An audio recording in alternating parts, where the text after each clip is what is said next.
एक बबीता। क्या क्या बोलते हो? अरे जेठालाल, कविता कविता।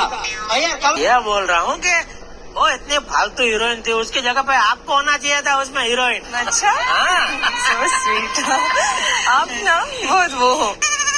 वो मतलब छोड़िए ना, जाने दीजिए। नहीं छोड़िए क्यों, बोलिए ना, वो मतलब क्या? आप बिल्कुल मिस्टर अय्यर जैसे बात कर रहे हो। वो भी मेरे हमेशा ऐसे। उसी के घर की कुर्सी उसी को मारी। पता तुमने कुर्सी क्यों मारी? क्योंकि टेबल बहुत भारी था। टप्पू बेटा, ऐसे किसी को मारते नहीं है। पर અરે જેઠાજી, ચાલો તહેવારે ઓફરો છે તો હું પણ આવું, જઈએ સાથે.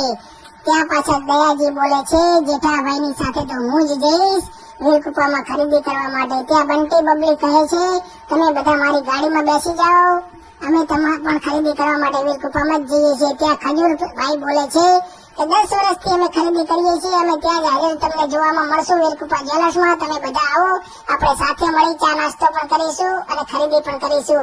તો ચાલો વીરકુપામાં જઈએ.